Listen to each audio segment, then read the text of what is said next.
Bueno, un par de aclaraciones. Una es, esta clase sería la anteúltima, la clase que viene sería la última, y de allí ya estaríamos en preparación para el examen final, perdón, para el parcial, estoy con el examen final, para el parcial. El tercer parcial, como ya lo va a figurar en la clase pasada y, y en esta clase, es va a ser oral, ¿sí? Entonces, lo que vamos a hacer, como hemos hecho en todos los exámenes orales, una grilla donde cada uno se va a inscribir en los horarios disponibles. La clase pasada ya había comentado cómo está el tema de los horarios. En general, hay una disponibilidad de horarios a la mañana de ciertos días que se pueden ocupar, y si no, la otra disponibilidad sería a la tarde siesta, que no va a exceder o pasar de los 2 días, ¿sí?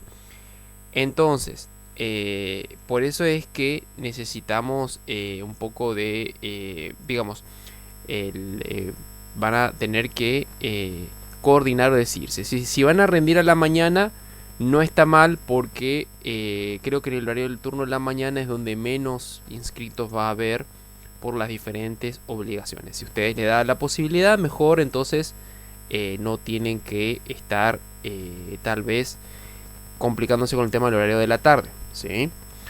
Eh, el horario de la tarde no va a ser muy amplio, ¿sí? Va a ser reducido a un horario determinado. Entonces también eso hace que pueda dilatarse, o sea, digamos, sea un poco más el horario más ajetreado. Pero de todos modos, eso va a depender de ustedes, el horario que se van a escribir y que van a poder ver cómo organizarse, ¿sí? Creo que la mayoría ha terminado las prácticas, me parece.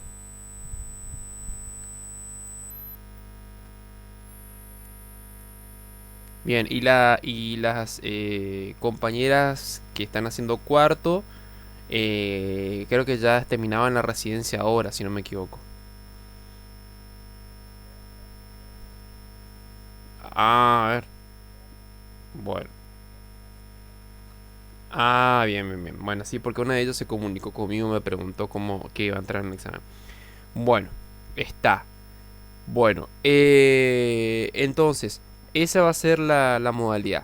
Tal vez no va a haber la misma flexibilidad horaria que teníamos otros días, va a ser un poco más acotado, pero bueno, esa va a ser la forma. Eh, bueno, como les dije, la clase de hoy sería la segunda parte de la clase anterior y nos quedaría el último tema, que es un tema nuevo. Un tema nuevo me refiero no porque sea nuevo que lo agregué, sino un tema que generalmente todos los años nunca llegamos a este tema. No sé qué pasó este año, tal vez no fue que pudimos ir demasiado rápido, lo cual tampoco es que me da mucha... ¿Qué tal? Buenas tardes, Cáceres. Bien, bien, bien. Lo cual el hecho de que haya un tema nuevo que podamos incluir y que hayamos avanzado tan rápido tampoco es que me da algún parámetro de cómo van ustedes avanzando, ni tampoco me da la plataforma, que es como es donde se ven cómo ustedes van accediendo al material, ¿sí? Entonces ninguno de los dos me sirve. Yo lo que voy haciendo es utilizando todos los la información disponible y que se termina volcando en el examen, ¿sí? En el más que nada en este tercer examen donde se ven varios contenidos y donde terminamos dando la puntada, los últimos detalles antes del examen final. La cuestión sería así: si ustedes llegan y pueden preparar, yo sé que a esta altura del año ya uno ya está en otra instancia y ya quiere dejar, está cansado, lo entiendo, pero si ustedes hacen el mayor esfuerzo, ¿sí? Y preparan bien su examen para esta instancia, lo que nos queda al final es casi un trámite, ¿sí? Es casi un trámite. ¿Por qué? Porque en el final lo que entraría es claramente todos los contenidos que hemos visto, más un plus que es relacional con un material audiovisual. ¿Por qué digo que es un trámite? Porque el tramo tal vez un poco más largo y con el que va a ser la primera, digamos, les va a parecer un poco más tedioso, es este tramo de lo que entra en este parcial, que es desde peronismo en adelante. Y la idea es que podamos relacionar, ir viendo las relaciones o puntos en común entre todos los temas que entran en este tercer parcial. ¿Sí?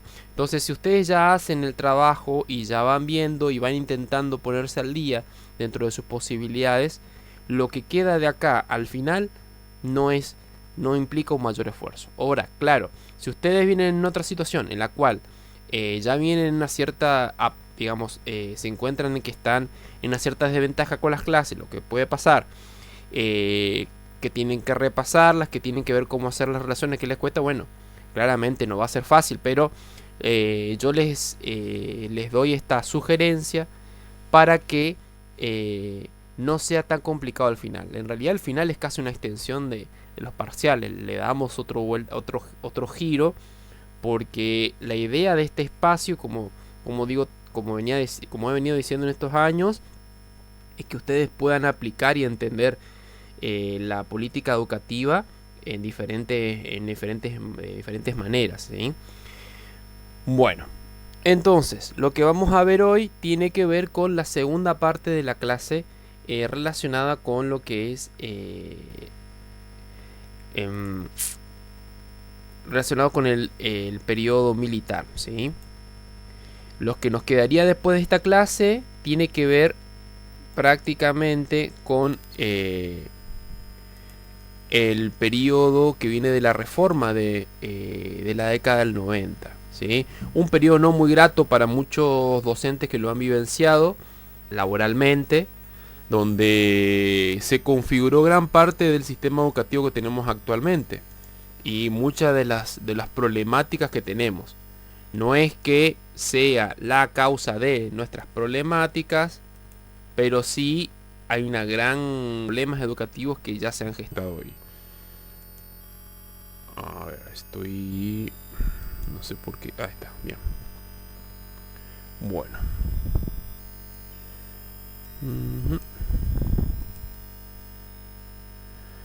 Lo otro que hicimos en la clase pasada, que lo van a poder ver en el material, en la clase subida, que en realidad está subida, pero no la puse en la plataforma, es la posibilidad, es un video que analizamos, que particularmente va a ser uno de los videos que va a ser material para el final. Es un video, no sé si vos tuviste, Villalba, de verdad, esa clase. ¿Querés comentarle a los compañeros más o menos en qué consistió la escena que analizamos? Exactamente.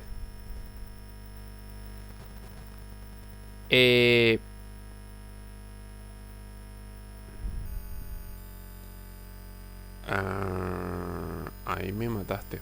Yo recordaba una nomás que vimos. Bueno, sí. Y la otra, ¿qué otra vimos? Esa es la que...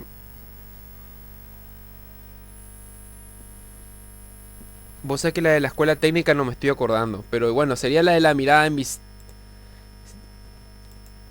Claro, sí. Bueno, esa de la escuela técnica es en realidad se corresponde con el contenido de educación peronista. Esa quiero que comentes un poquito de qué trataba. Si te acordás. Mm, No pasa nada.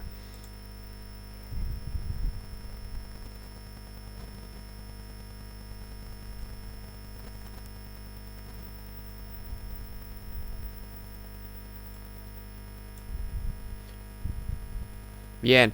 La escena que se da es en qué lugar. ¿Dónde ocurre esto? Lo que está contando. En un colegio secundario. Donde suben y claramente lo primero que les hace, que notaron ustedes, que me acuerdo que es lo que lo mencionó Ruiz o vos, el distanciamiento, ¿no? El distanciamiento. Y ahí que les controlaba cada uno. Exactamente, exactamente. El cabello, ¿no?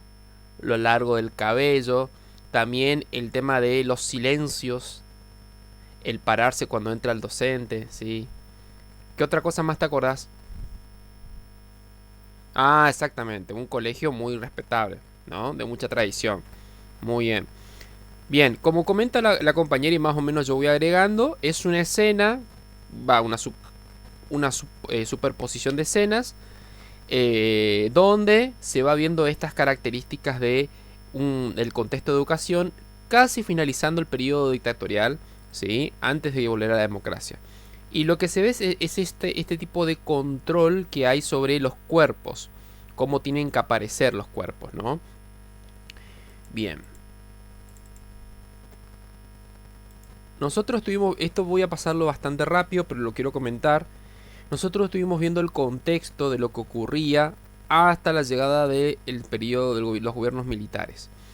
Uno de ellos fue, durante un periodo determinado, la deposición de Frondizi, quien había asumido cuando Perón se fue.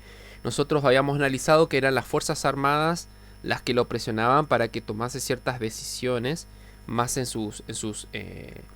a favor, digamos, de muchos de sus motivos económicos, ¿no? Digamos, imposiciones, denominadas planteos, hacen de que él renuncie y tenga que asumir durante un tiempo el jefe de Senado. Se llama a elecciones posteriormente y asume Arturo Illia, que durante un tiempo va a dar una especie de transición entre gobiernos militares a un periodo democrático.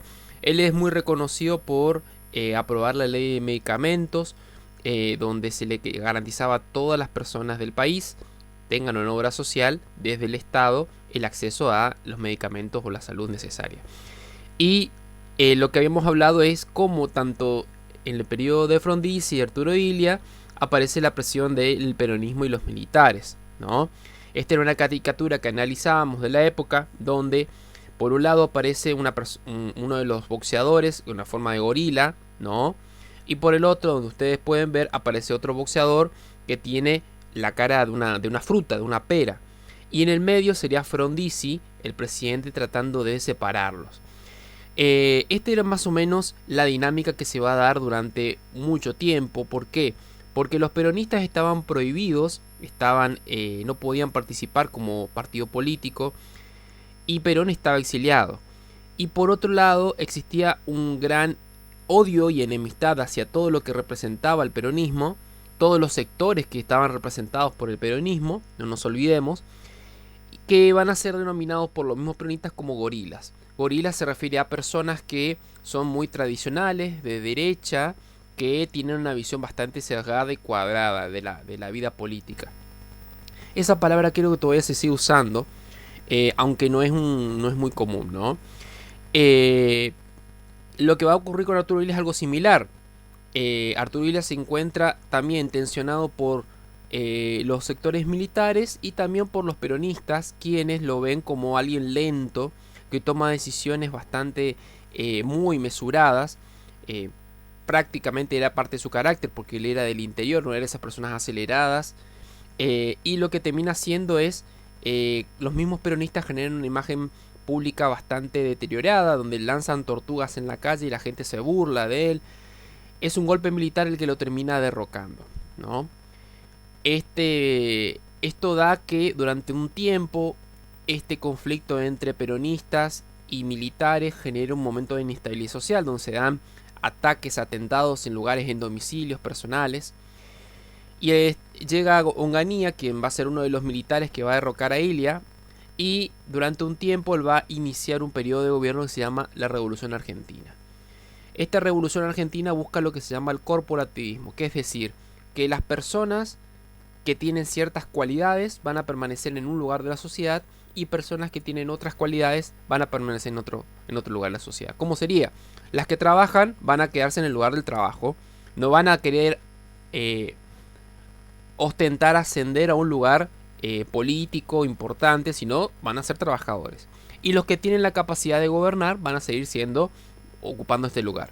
Entonces esto hace que la sociedad se fragmente, ¿no? Y que esté más para uno simplemente dividida, pero por otro lado impide que otro pueda ascender o tratar de aspirar a un cambio de su vida, ¿no? Social y económico. Lo que ocurre es algo que ocurre en el 68 en muchas partes del mundo, que ya se vio en la clase anterior. Ocurre el Mayo francés, que es un movimiento, es un hecho que es un reclamo que ocurre en la Universidad de Francia, la Sorbona, donde la mayoría de los estudiantes reclaman una mayor participación en los consejos para decidir sobre lo que ocurría en la universidad.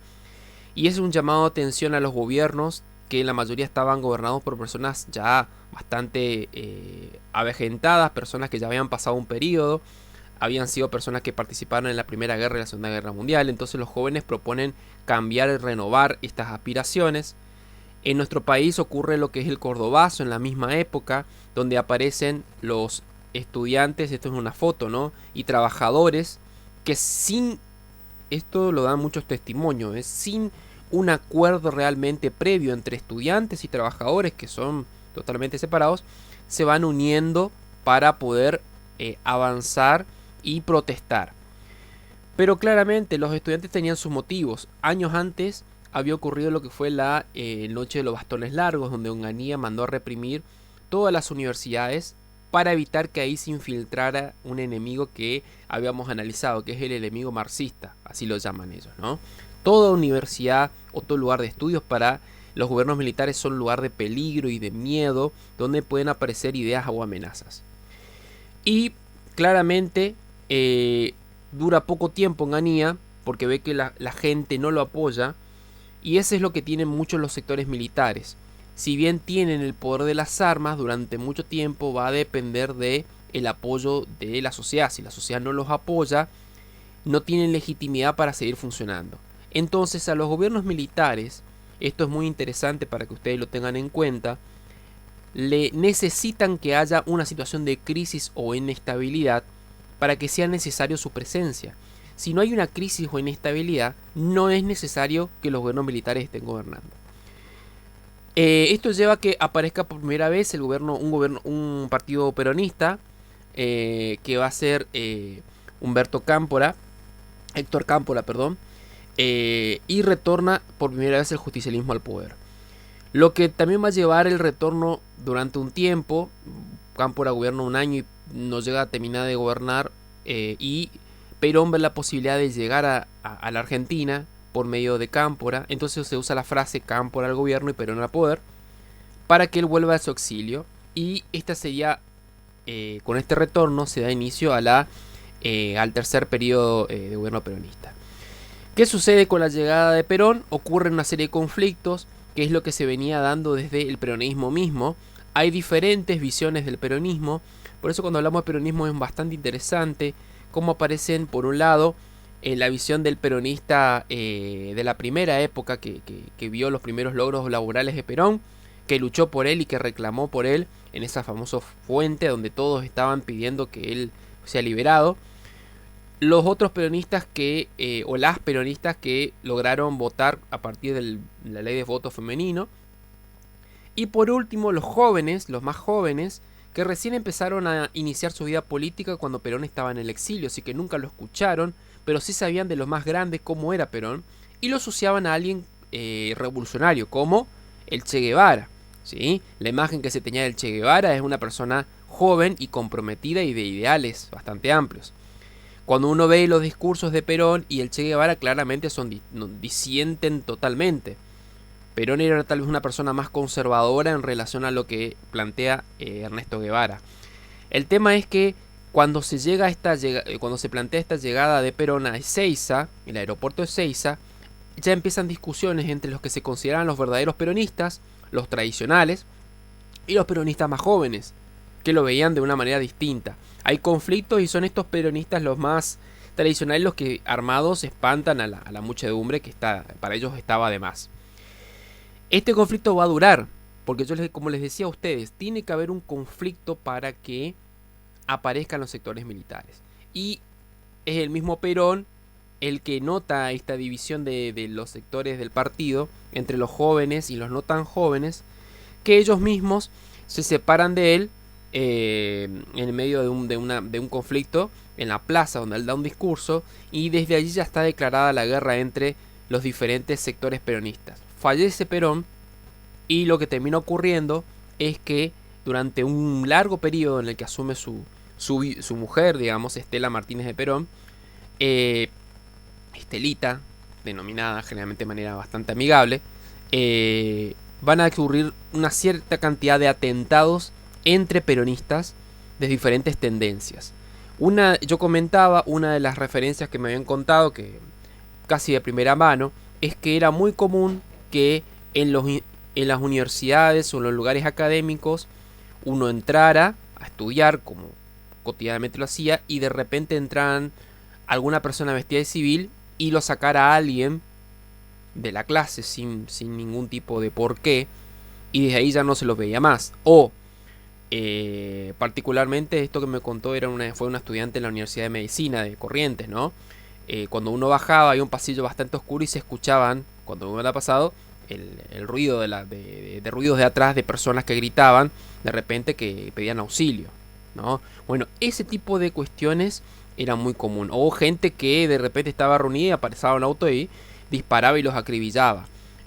¿Por qué? Porque estas divisiones políticas que existían dentro del peronismo se acentuaban. Y esto llevó a que los militares tengan la carta para decir: nosotros tenemos que poner el orden. Entonces el último gobierno militar que se va a dar, que va a ser con las tres fuerzas, ¿no? La Marina, el Ejército y la Aeronáutica, va a ser la que se va a iniciar en 1976, ¿sí?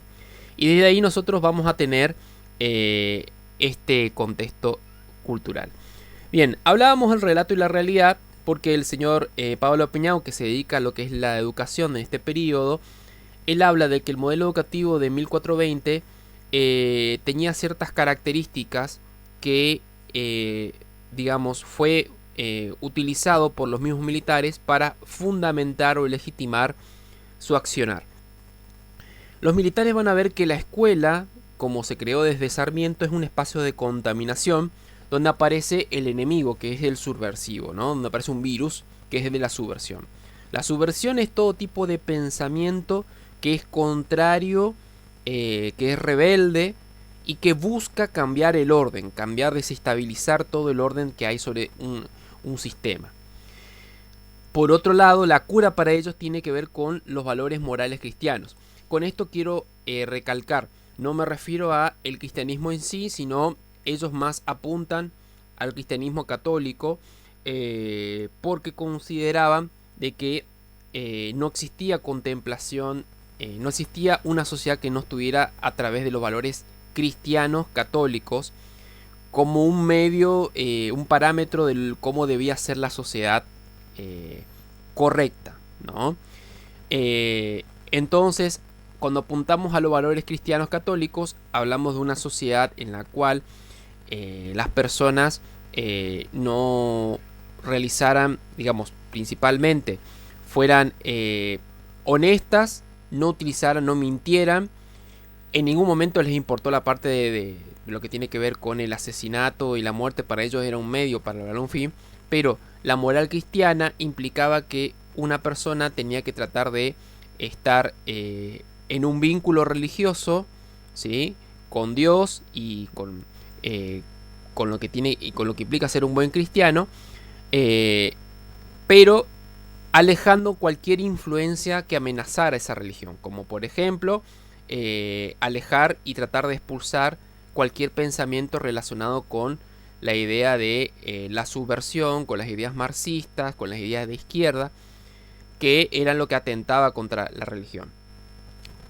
Incluso estos valores de moral cristiana en ese periodo, en esa época, estaban muy asociados o se creían asociados a un tipo de familia, un tipo de persona. Obviamente las personas homosexuales no entraban dentro de esta moral cristiana, y un tipo de vida que claramente no encajaba en el tipo de vida de las personas que se consideraban hippies, ¿no? Un tipo de vida más liberal.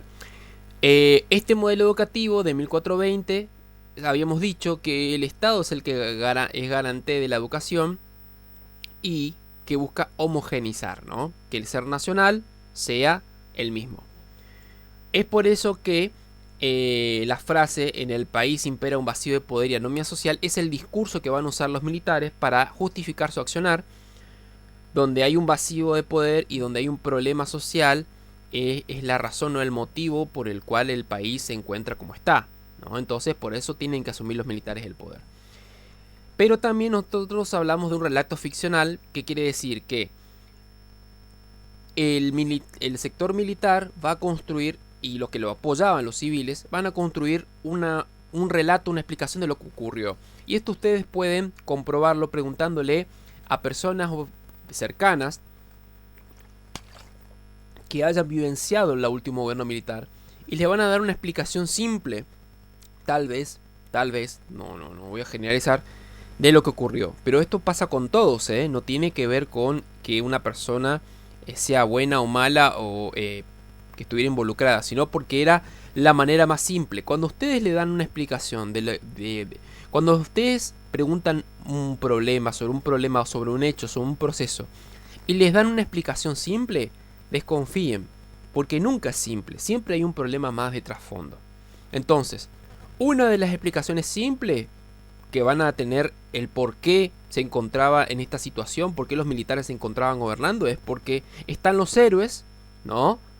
Que son los militares y aquellos que luchaban con ellos, contra la subversión, que es el enemigo, que es el problema, que amenazaba los valores del ser nacional, ese ser nacional que quería la escuela.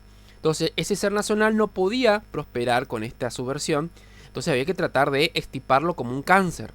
Y ustedes saben que si el cáncer uno no lo trata, esa es una palabra, el cáncer, muy relacionada con la forma en que ellos van a ver este tipo de problema, termina contaminando todo el cuerpo. Entonces, la subversión amenaza el orden político, social, económico y cultural de la sociedad, y también es el problema argumentativo. El problema de toda historia, de toda explicación de qué ocurrió, es que la subversión era la amenaza al orden. El orden que querían sostener aquellos que estaban en el poder, aquellos que apoyaban el sector del poder, y el subversivo, que es la persona a la que se le consideraba como que era rebelde, revolucionaria, aquellos que se levantaban contra el gobierno, que no estaban de acuerdo. Subversivo, voy a hacer una aclaración. Subversivo no es un término que va solamente acuñado a la persona que tenía alguna ideología o forma de pensar relacionada con el marxismo, o con la izquierda, o con el comunismo o el socialismo. Subversivo va a ser considerada cualquier persona que no acepte cómo se gobierna y cómo se dan las cosas. Ese es un subversivo. O que escuche, o que esté en contacto con alguien que escuchó, ¿sí? Hay una serie de frases que van a ser muy comunes en este periodo, como por ejemplo, por algo le pasó, ¿sí? Cuando alguien desaparecía y uno notaba que el vecino o un conocido hace tiempo no lo ve, por algo no está, algo habrá hecho para no estar, ¿no? Entonces todo eso hacía que uno justifique la inexistencia de la persona y siga creando este relato como un cuento, como el cuento que ustedes les suelen contar a los niños. Ese mismo cuento es el que se va creando acá y la gente lo termina creyendo, porque va pasando el tiempo y uno trata de decir, bueno, yo no sé lo que pasó, pero la única explicación que tengo es esta, ¿sí?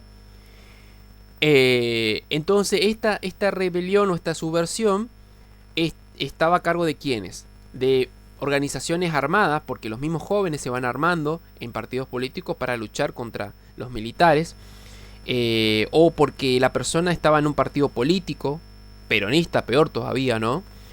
O porque participaba en algún sindicato, quienes generalmente tienen esto de la huelga, el reclamo, o porque tenía algunas ideas relacionadas con el hipismo, tenía una vida liberal, porque tenía el cabello largo, o porque se expresaba como pensaba. Todo esto hacía que una persona pudiera ser subversiva, ¿sí? En un momento me habían pasado un formulario donde los militares tenían que tachar algunos ítems, ¿no? Casilleros, como ustedes suelen hacer el multiple choice, donde les decía qué cosas tenía que tener en cuenta para ver si era subversivo, ¿no? Si estuvo en alguna pintada, que era pintada, si formó parte de alguna con un grupo de personas para pintar la pared, si estuvo involucrado en algún reclamo, si estuvo claramente, si se lo encontraba con una vestimenta con pelo largo, con una vestimenta bastante dejada. Entonces todo eso hacía que uno pensara que la persona estaba involucrada con ideas erróneas para ellos, ¿no? El villano va a ser el subversivo, la persona que está involucrada con todo esto. Y por último, la burocracia estatal, que es el gobierno militar y la iglesia. Digo la burocracia estatal porque siempre tienen que tener en cuenta que los militares no fueron los únicos de este periodo, no fueron los únicos involucrados. También estuvo la iglesia católica, la iglesia me refiero a las personas dentro de la institución, y también estuvo involucrada sectores civiles, ¿sí? ¿Qué buscaban para evitar esto? Controlar, censurar y anular, ¿sí? Entonces, ese serían los héroes. Entonces los héroes, a través de la propaganda, a través de los mensajes que se dan en el cine, a través de lo que se va transmitiendo de boca en boca, son aquellos que luchan contra los villanos por este problema de la subversión. Bien, hasta acá llegamos, la clase pasada. Bien, justamente vimos el video del análisis del control de esta situación, de la clase, que se da en la película de La mirada invisible, cuando hablamos de la educación y los medios de control. Hay un operativo que se va a dar durante el gobierno militar que se llama el Operativo Claridad, ¿sí? ¿A qué se refiere Operativo Claridad? Y justamente cuando hablamos de Operativo Claridad es con un juego de palabras de intentar dar luz, ¿no? Sobre algo, iluminar.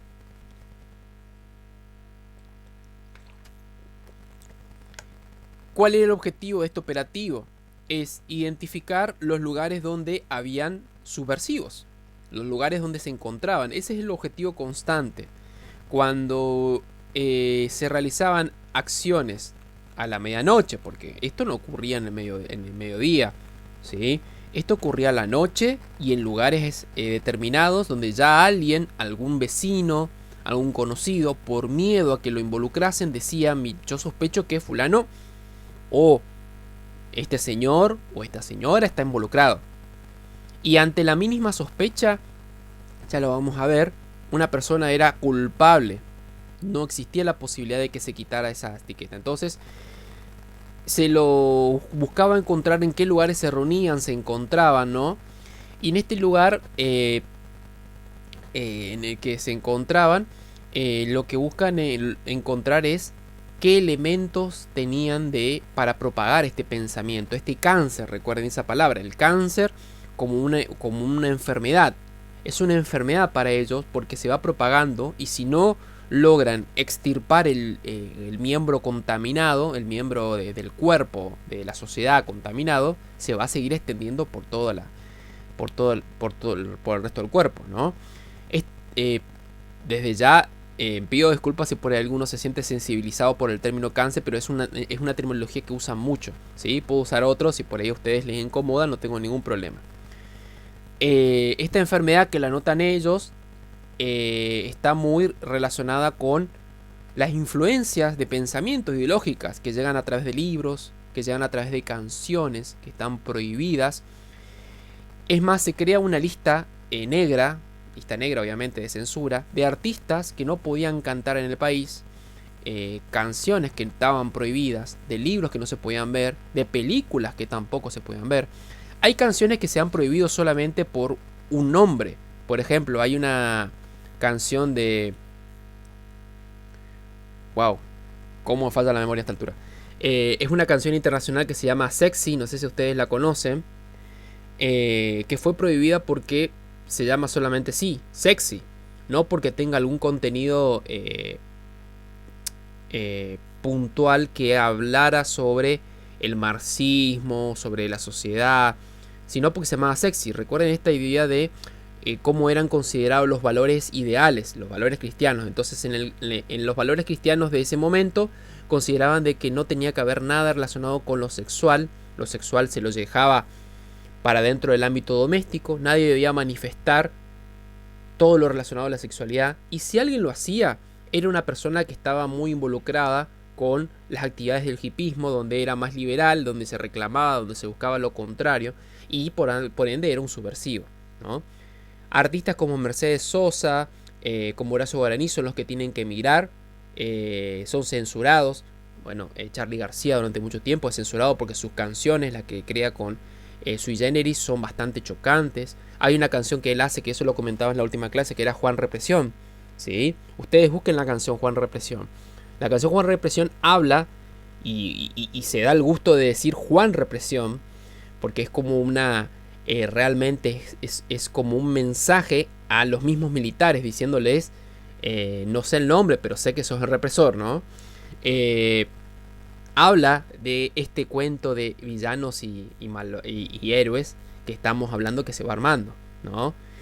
Bueno, hablábamos de los libros que generalmente son quemados en la misma facultad, en la UNE, que se encuentra acá por Las Heras, ¿no? También fueron quemados muchos libros en el patio. Docentes que coincidían con los ideales de estos ideales bastante conservadores fueron colaboradores, avisaban que estudiantes estaban con un tipo de cabello determinado y que por ende eran sospechosos de la universidad, de la secundaria. Entonces todo era un conjunto de elementos o eslabones que ayudaban a este operativo, ¿no? Y lo que se buscaba es reorientar la educación acorde a los intereses del gobierno. Aparecen de repente en las... No sé si ustedes llegaron a vivenciar lo que fueron las revistas Villiquen. ¿Conocen la revista Villiquen? ¿Alguno conoció? Prometo no preguntarles la edad. Bueno. No dije que iba a delatarlos con la edad. Pero, yo también, yo soy de esa generación. Y capaz que de la última. Claro. Bueno, las revistas Villiquen, ¿qué tenían generalmente? Unas figuritas, ¿no? Figuritas de personajes que se consideraban importantes para que uno los pueda pegar en el cuaderno. En el cuaderno, obviamente, en la primaria. Entonces, lo que va a hacer Villiquen, como algunas revistas que van a estar claramente, pasan por el filtro de gobierno, van a ir poniendo cuáles son los personajes prioritarios que uno tiene que tomar en cuenta en la sociedad. Y eso es lo que va a ser durante mucho tiempo Villiquen, como otras revistas que podían funcionar. Entonces, por un lado se filtra y se trata de controlar todo tipo de elementos relacionados con la subversión, y por otro lado se usa el mismo medio, el cultural, para transmitir el mensaje correcto. Se usa, como dije, las revistas, se usan los cines, se pasaban las propagandas de publicidad donde se decía, se luchaba contra el enemigo, contra estos perturbadores del orden, ¿no? Y que por suerte nuestros héroes, ¿no? Que son el sector militar, el sector conservador, pudo restablecer lo que hacen estos villanos. Bueno, eso uno mira esta propaganda y se da cuenta que claramente hay una intención de un relato, ¿no? De un cuento, que uno se lo va interiorizando, uno repite y después lo termina tomando como propio. Bien, ahora, aparte de este operativo Claridad, había una necesidad de que el sistema como estaba, que venía desde la época de Sarmiento y que había pasado por diferentes presidencias, se tiene que rearmar. Es decir, desarmar y rearmarse. Entonces, era necesario utilizar los principios de la doctrina católica y también fusionarlos con el autoritarismo. Como dijimos, los principios de la doctrina católica bancaban ciertas cuestiones. Primero, cómo debía ser el modelo de sociedad, claramente, o de familia, una sociedad en la cual uno aceptase su situación social y económica y no buscase aspirar a algo más de lo que se daba, ¿no? Políticamente. Si una persona era trabajadora y que no aspirase a adquirir mejor estatus, sino que se quedase y se conformase con lo que se le había dado, ¿no? Por otro lado, este es hago una aclaración. Estos son los principios o las nociones de doctrina católica que los militares consideraban, o que la sociedad consideraba como la base. No significa que esto represente en sí a la doctrina católica, ¿no? Entonces, por un lado eso, por otro lado la noción de el tipo de identidad, que se considera que solamente existía el hombre y la mujer, no existía otro tipo de identidades, y una familia donde era monógama, es decir, el hombre o la mujer no podían tener más de una pareja. Realmente esto era una lucha contra la idea del hipismo y sus para ellos perversidades, ¿no? Como el hipismo y otros modelos de familias. Es muy gracioso porque muchas de estas familias que representaban los militares, donde tenían esta relación de padre, madre y hijos, los mismos señores tenían sus amantes, o en muchos casos eran cómplices de lugares de prostitución de las mismas personas que habían secuestradas, ¿no?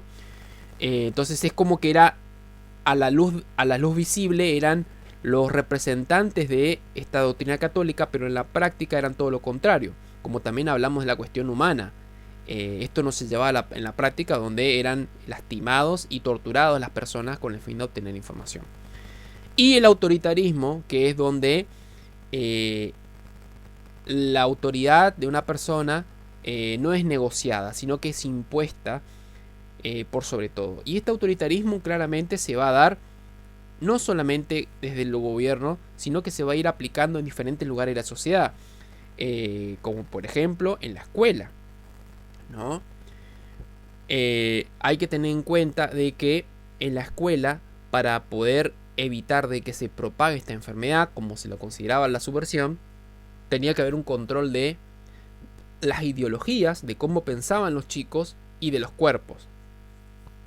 ¿A qué me refiero con un control de los cuerpos? Bueno, es más o menos lo que hablábamos con la compañera, cuando veíamos de que comentábamos que en la película se los controlaba de cómo tenían que estar parados, cuál es la postura. En un momento cuando están formados, antes de entrar y haciendo distancia, uno de los superiores de la preceptora les hace un llamado de atención porque uno de los estudiantes no está estirando el brazo como corresponde, sino que estaba cansado. Entonces le dice, ¿por qué no estira el brazo como corresponde? Tal vez prefiera descansar. Y usa la ironía porque sabe que él va a decir que no, porque si acepta es porque estaría obviamente en problemas y va a encontrarse en un problema involucrado con la familia, con la escuela. Entonces esa cuestión de la ironía es utilizada para que la persona acepte y reconozca la autoridad del otro, ¿no? Pero porque sabe que... Sí, diga. Sí. El,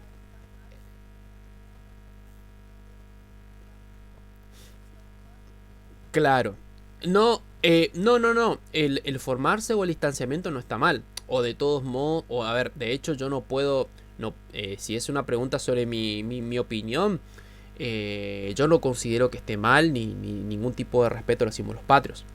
Lo que nosotros estamos, a ver, a veces pienso que se lleva a un extremo o el otro, en el cual se quiere decir de que cuando uno se forma, eh, o digamos tiene esta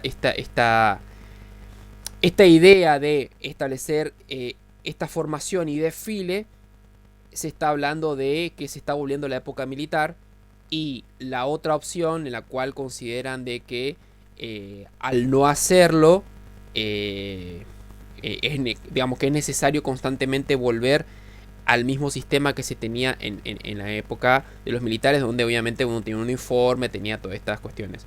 Una de las cuestiones que yo no discuto es el tema del respeto a los símbolos patrios, totalmente. Me parece que corresponde. Esa es mi opinión. Y lo del distanciamiento me parece es una funcionalidad. Ahora, en este caso, en este contexto que estamos hablando, del contexto militar, tiene una función extra, que no es solamente este distanciamiento y que aparezca un orden, un sistema de control y autocontrol, porque ellos mismos se hacen el distanciamiento, se separan, ellos son conscientes de lo que pasa, sino que hay una idea de controlar el cuerpo, de que la persona no esté cerca del otro y que no sea cómplice de alguna acción o algo que comprometa el orden que pretende establecer el sistema, ¿sí? Acá hay un mensaje detrás. No solamente se los controlaba a través de el distanciamiento, también se los controlaban en cómo estaban sentados, se los controlaban en cómo tenía, hacia dónde miraba. Si miraba algo significa que era cómplice con alguien, y si son cómplices con alguien de alguna travesura, significa que es una persona que no respeta la autoridad y si no respeta la autoridad era posiblemente cómplice de otras ideas en su familia. Quién sabe si una persona subversiva, ¿sí? Esa era la relación que se hacía, no se lo pensaba mucho. Si una persona, a uno le pasaba que en el momento se tentaba, se reía, eso pasa en una de las escenas, ¿no? O alguien se hacía una carcajada, porque en la primaria y la secundaria pasa eso. Y ha pasado en actos públicos y que a uno le pasa que está el discurso del director y directora y uno se ríe de la compañera. Y pasa que no se puede aguantar. Pero eso automáticamente, en vez de hacer un llamado de atención, como podría pasar hoy, y decir, presta atención, o en todo caso, ya está chica, terminó, ya está chico, o sea, suficiente. En ese momento terminaba con otras cuestiones, no solamente un castigo, sino que podía terminar en acciones contra la misma familia, que era estigmatizada como alguien que podía ser subversivo. Porque si no respeta la autoridad, significa que la persona o la familia es del mismo es la semilla de todas estas características que tiene el chico o la chica. Y por ende es una familia que tiene ideas ideas totalmente transgresoras. Entonces es como que se buscaba, con lo poco que se veía en la sociedad, en la escuela, tratar de identificar dónde estaban los focos. La escuela era solamente un medio particular, no para que hubiera educación, sino un medio para identificar los focos de subversión y tratar de realinear o reacomodar o readoctrinar, podemos decir, a los chicos en lo que consideraban el camino correcto.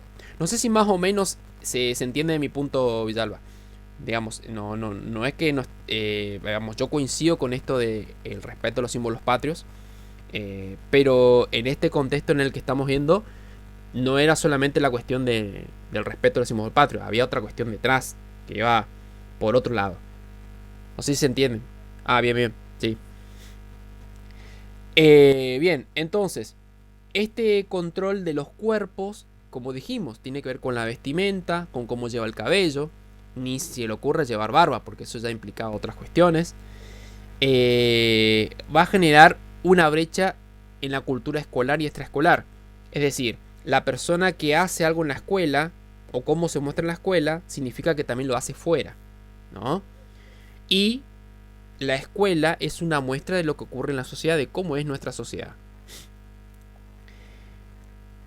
Ocurre algo también interesante, que así como empieza a haber un control en las instituciones públicas, también hay un impulso a la educación privada.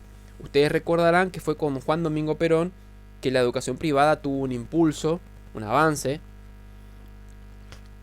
Él creó la Dirección de Escuelas Privadas fue durante el gobierno de Frondizi, donde lo que se estableció es claramente que las escuelas y universidades privadas podían generar títulos, ¿sí? Podían ellos mismos elaborar sus títulos y que puedan ser entregados, ¿sí? Hasta ese momento no podían hacerlo. Entonces podían entregar títulos y una persona podía ser graduada en educación privada. En la educación privada durante el gobierno militar, que esto es algo que por ahí confunde y no por ahí se olvidan, es muy importante. ¿Por qué avanza? Porque muchas de las instituciones privadas eran católicas. No existían instituciones privadas laicas. Al ser privada y católica, claramente ustedes se dan cuenta de cuál es la simpatía que tienen los gobiernos militares con las ideas católicas, de una idea de orden, de control de la época, y la educación privada iba de la mano. Entonces, los antecedentes de Perón Frondizi, que son los que mencionamos. Ahora, cuando hablamos de la educación como medio de control, también tenemos que tener en cuenta lo siguiente. Adriana Puigros, que es una historiadora, una especialista en la historia de la educación secundaria, ¿no? Y la educación en general. Ella tiene un libro que habla justamente desde los orígenes de la educación hasta la parte del menemismo. Ella usa esta palabra. Lo que ocurría... aquí me comí una D. La tengo que corregir. Lo que ocurría en este periodo es una bizarra articulación entre la libertad individual y la represión, ¿sí? ¿Saben lo que significa algo bizarro? Ese término, ¿para qué se usa?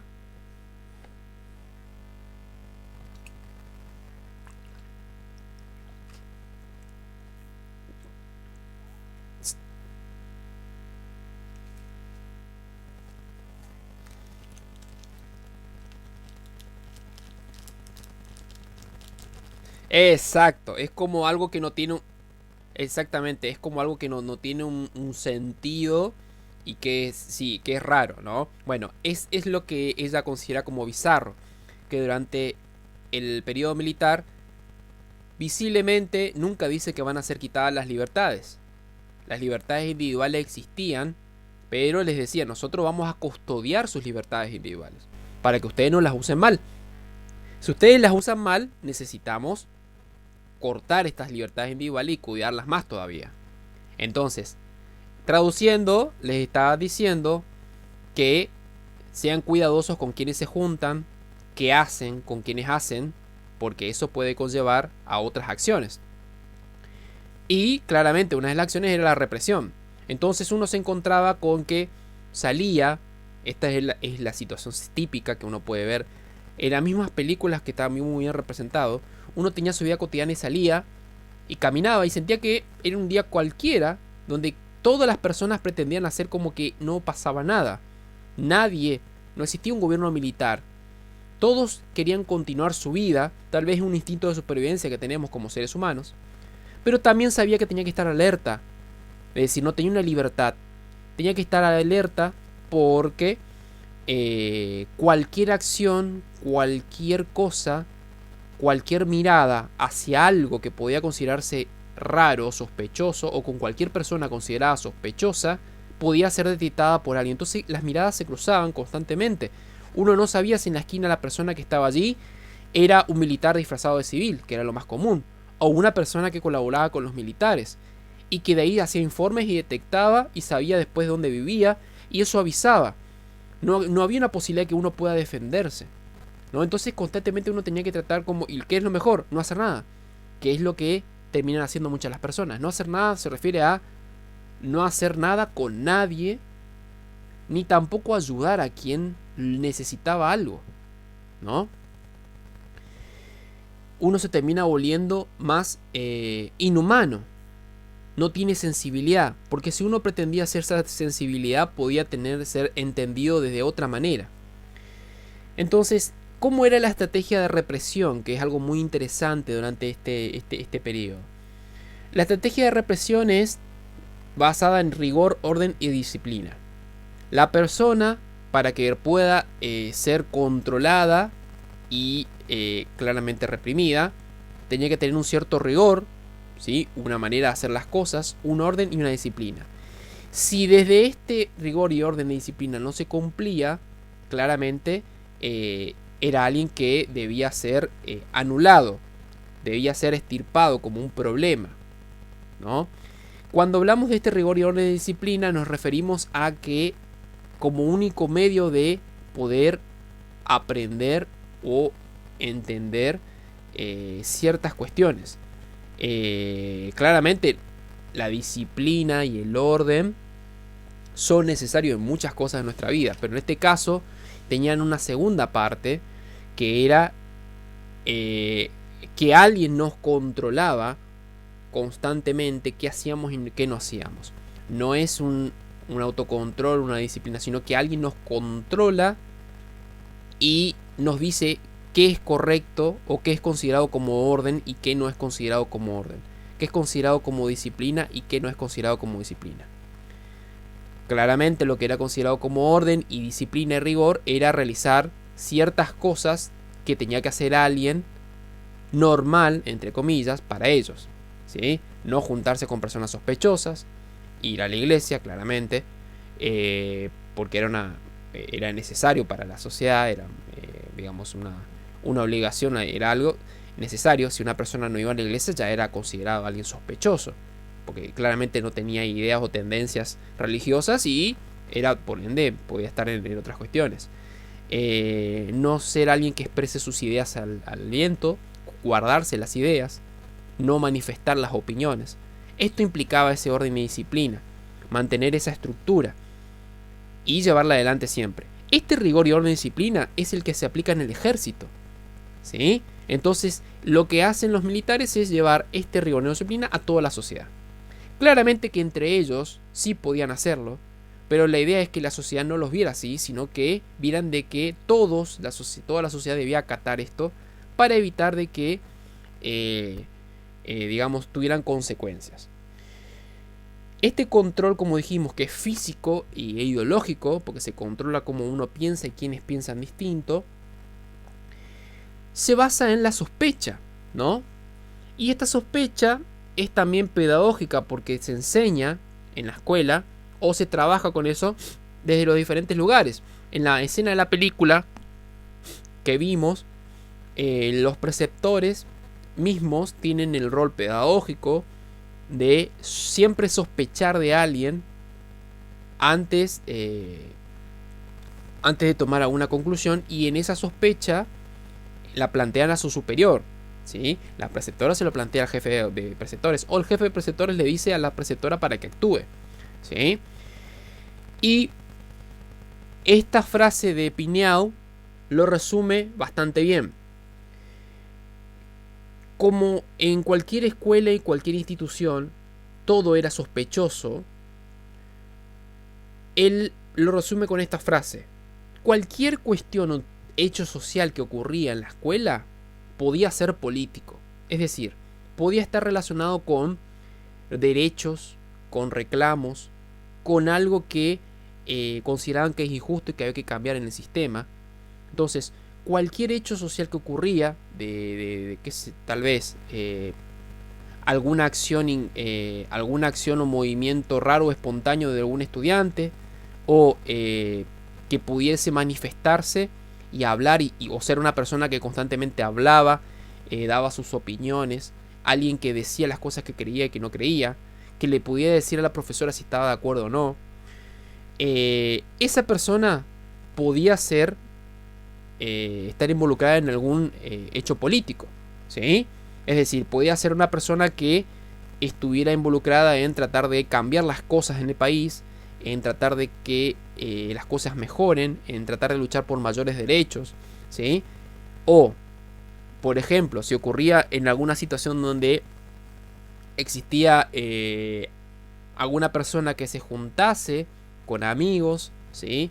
Y comentasen sobre lo mal que pasa el país o lo mal que estaba ocurriendo en el país, y alguien lo escuchaba, podía ser alguien que estuviera involucrado en alguna organización civil que buscaba juntar, cambiar cosas de la vereda, buscaba mejorar cosas que eran necesarias, buscaban tal vez solventar algún club que no se encontraba en crisis, porque claramente había una crisis económica.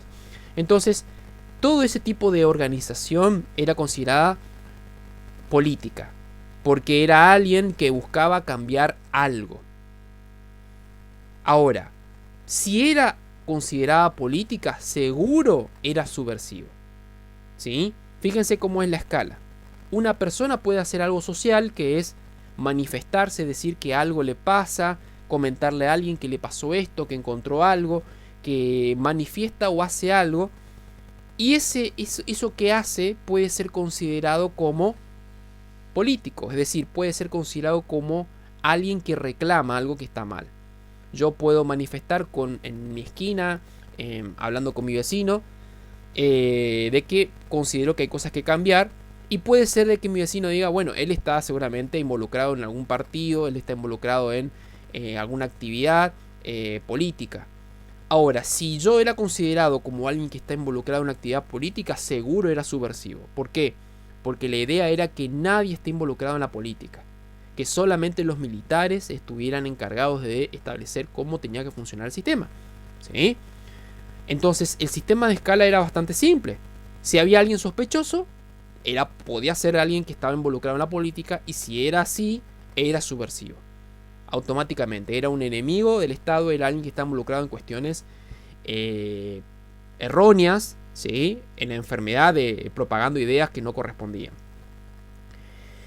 Y una de las cómo combatir esta subversión, y con ideologías, con las mismas ideologías que hablábamos nosotros, ¿no? Las ideologías de los valores cristianos y la idea de rigor y orden y disciplina. Una última cuestión que es para terminar el tema de hoy. Habíamos hablado en la clase de Frondizi que se busca dar impulso en el sistema burocrático en la educación al mundo tecnocrático. ¿Qué es lo tecnocrático? Por si no estuvieron en esa clase. Que la persona, el trabajador, el docente o quien sea que esté trabajando, se dedique únicamente a cumplir su función, no haga más ni menos que eso de la función que se le daba, ¿sí? Tenía que ver mucho con la psicología conductista, ¿no? Solamente se le da un trabajo y responde a ese trabajo, nada más. No tenía que dedicarse a ver si a la otra persona que necesitaba ayuda con el trabajo lo ayudase, no. Tenía que dedicarse solamente a mejorar. Era individualista, buscaba el bienestar individual. Entonces, esta concepción tecnocrática también se va a impulsar acá, que ya crece antes, donde lo que se busca es que la sociedad, el ámbito laboral sea despolitizado. Uno no puede hablar de política en el ámbito laboral, uno se dedique solamente a trabajar. Y cuando hablamos de política en el ámbito laboral, hago otra vez la aclaración, no significa hablar de partidos necesariamente, obviamente de partidos menos. Que uno reclame y diga que algo no está bien, o que diga esto no me parece que es correcto, o me parece que esto hay que cambiar en la escuela, o que hay que cambiar en el municipio, o que hay que cambiar en la provincia, o que me parece que hay que cambiar en la educación, lo que sea. Eso ya era una idea de sospecha, ¿no?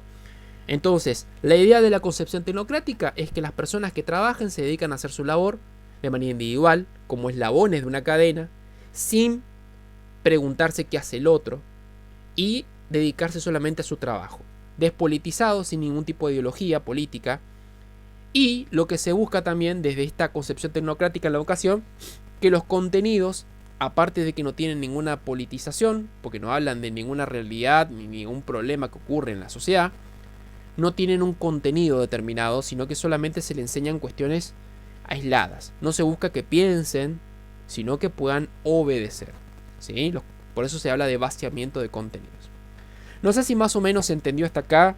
Me gustaría escuchar si hay alguna cuestión que ustedes no entendieron. No tengo ningún problema en volver a explicarla. Y volver a aclararla si hay algo que no les quedó en claro. No sé, ¿hay algún aspecto que por ahí les haya quedado dando vueltas? ¿Algo que quieran comentar?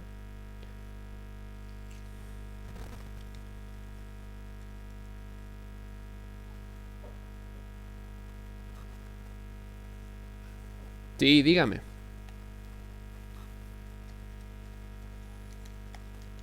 La disciplina.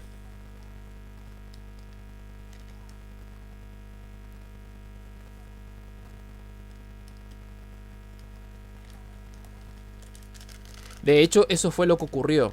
Uno de los últimos hechos reconocidos que ocurrió durante la dictadura militar fue el secuestro de 3 monjas francesas y tortura y muerte que ocurrió en Buenos Aires, donde Astiz, que fue un civil que se involucró en las reuniones que tienen la iglesia, ¿no? Reuniones internas.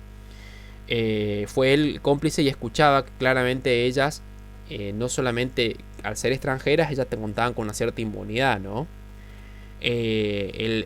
Cómo ellas estaban albergando o dando albergue o ayuda a personas que eran sospechosas o consideradas subversivas. Entonces él lo que termina haciendo es siendo cómplices del secuestro y asesinato de estas monjas. Y sí, era muy común eso. Uno no sabía dónde podía confiar. Pero no hablamos tampoco de confiar, Villalba. ¿Sabes de qué se habla? De cómo mostrarse. Uno, si va a la iglesia, era católico. Religioso, me refiero. No usen la palabra católico, sino me refiero... Bueno, para ellos sí, porque el catolicismo era para ellos considerada la única la única manera de cristianismo, ¿no? Uno, si iba a la iglesia, era católico y por ende tenía un orden en todos los aspectos de su vida, ¿no? Pero no era que uno podía ir a la iglesia y también manifestar y dar cuenta de confiar en todo, sino es como uno se tenía que mostrar. Ir a la iglesia, mostrarse en la vida cotidiana. Exactamente. Mostrarse como que ellos creían el relato que les contaban, ¿no? salir afuera como que no ocurría nada, sonrisa. Si una persona estaba preocupada, bueno, podía pasar, pero que a una persona de repente empiece a hablar de cosas que ve y sospecha ya era un problema. Entonces eso es lo que no se quería, que alguien empiece a meter ideas en otras personas que vaya en contra de esta idea de que los buenos luchan contra los malos por un problema que es causa de los malos. Es un relato muy interesante que yo les voy a dejar alguna de las propagandas que existían, que seguramente en YouTube las voy a poner ahí en la plataforma para que ustedes vean cómo está armado. Es bastante perverso, pero bueno, también se ha usado en otros contextos. Ellos no fueron los únicos que lo usaron. No estoy justificando la violencia ni la muerte de la gran cantidad de personas que ha ocurrido, pero no fue la única vez que se utilizó. Este tipo de sistema se ha utilizado durante el nazismo y el fascismo. También se utilizó de alguna manera durante el gobierno de Perón, aunque no sé si conllevó muertes como en este caso. Se ha utilizado muchas veces. Porque la idea audiovisual, fíjense ustedes que es como si ustedes ahora, cuando ven un video o una noticia que salta, ahora se habla de las fake news, pero hablamos de 2 años, la palabra fake news, ¿para qué es fake? Uno veía algo en Facebook y automáticamente entraba y miraba y pensaba que era cierto. O compartían esas cadenas de mensaje y uno compartía porque pensaba que podía ocurrir algo malo, ¿no? Bueno, imagínense estas personas que haciendo un par de años recién empezaron a incorporar en su vida cotidiana la televisión y los cines como medios masivos.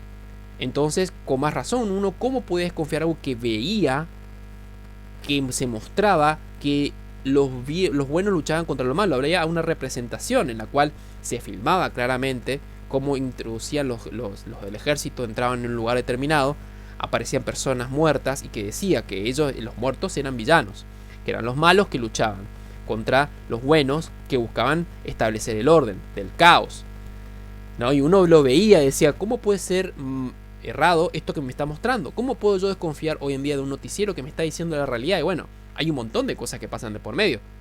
El camarógrafo que elige mucho antes dónde va a enfocar.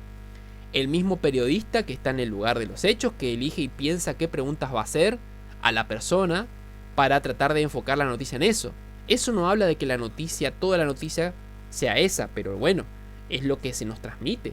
Y es lo mismo que nosotros nos pasa cotidianamente cuando compartimos y vemos cosas que no pensamos si son ciertas o no. Entonces, esto nosotros hoy en día tal vez tengamos un poquito más de filtro, pero hay que pensar que en ese contexto era muy común que uno pudiera, salvo que uno tuviera algún conocido del otro lado, que estuviera vinculado en estas acciones que se consideraban subversivas y dijera, no es tan así. Pero en general, la mayoría de las personas repetían esta frase, por algo pasó, por algo será, ¿sí? Yo no lo he visto a fulano, no sé si algo hizo, algo habrá hecho. Esa era la otra frase, ¿no? Algo habrá hecho.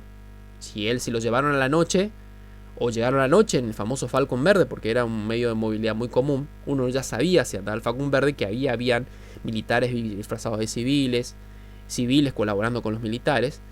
Algo habrá hecho. En la película del secreto de sus ojos, que tiene varias escenas de esto, trata de esta trama, ¿no? Cómo la corrupción del control del sistema militar llega hasta el poder judicial.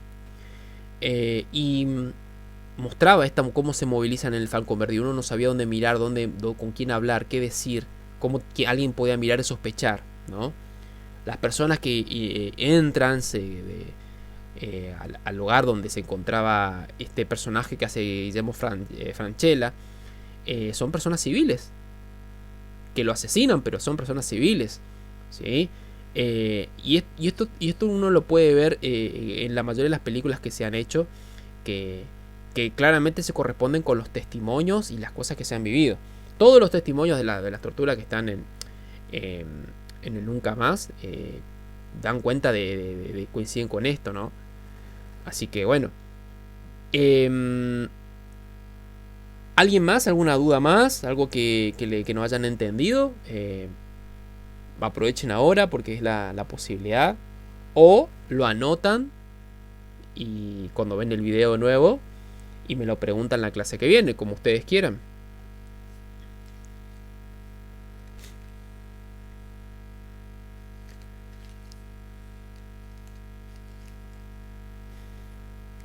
Bien, entonces, sí, diga.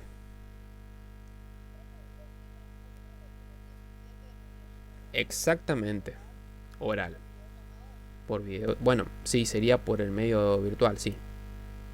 Sí, sí, sí. Los temas son desde lo que es peronismo, que fue el primer tema que dimos después de las exposiciones, hasta el último que demos, es decir, sería la clase que viene. Esos serían los temas. Y bueno, como les dije, sí, no, no hay problema.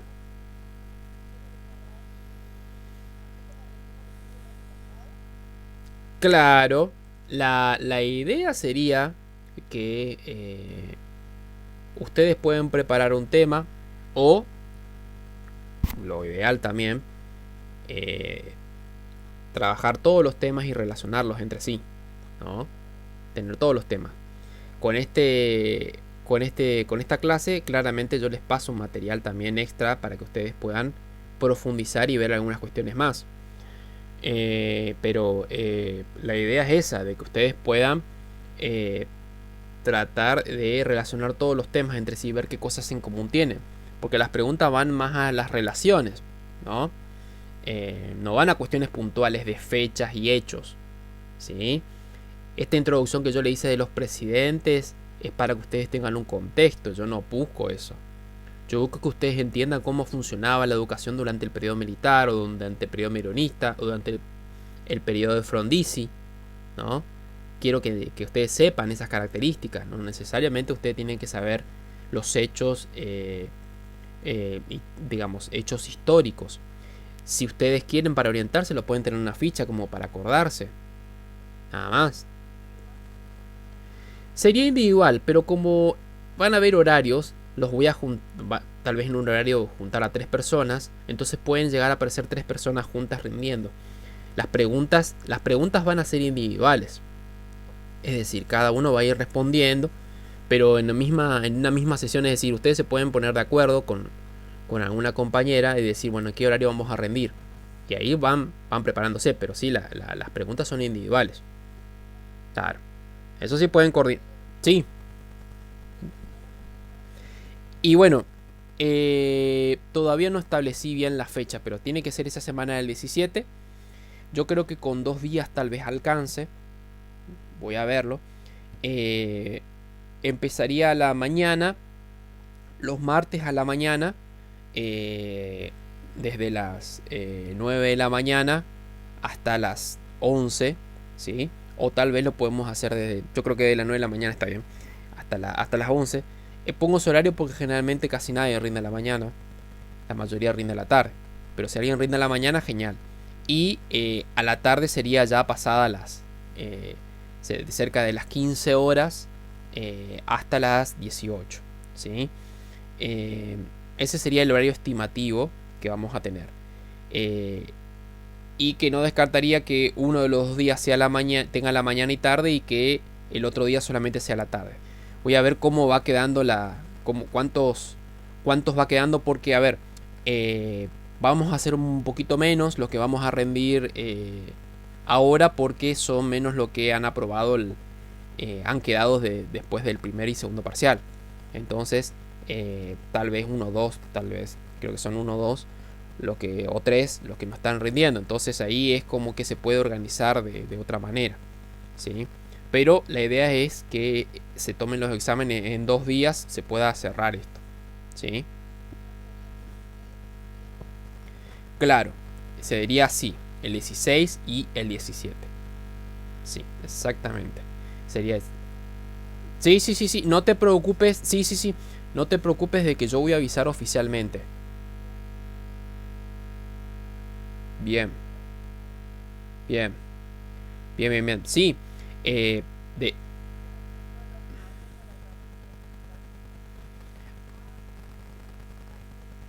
bueno, por eso, cada uno, claro, ajá, bueno.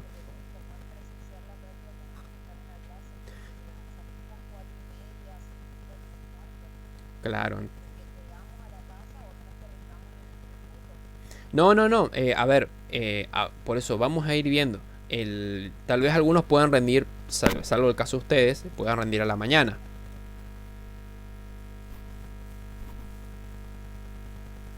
Se puede también hacerlo. Se puede también hacerlo. No habría ningún problema. No hay ningún problema. Yo lo pensé así por... Ah, el 18. Ah, bueno. Bueno, entonces sí, vamos a ver cómo lo podemos hacer entre martes y miércoles. Tal vez lo que se puede hacer es en aquellas personas que no puedan anotarse para el miércoles a la tarde, lo puedan hacer en el horario del el martes a la mañana. Habría que ver quiénes están, digamos, yo tengo que ponerme en comunicación o tratar de ver con las personas que...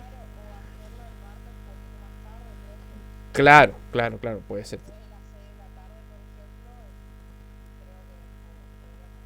Puede ser. Claro, claro. Mi inconveniente es en que en realidad yo trabajo en otro lugar después de las 6 de la tarde. Por eso siempre pongo a las 6 de la tarde como límite. Pero, claro, sí, no, no está bien. Pero bueno, podemos tratar de articular. Si no se puede llegar entre el martes y el miércoles, se puede tratar de... No, por eso. No, eh, a ver, vamos a ver.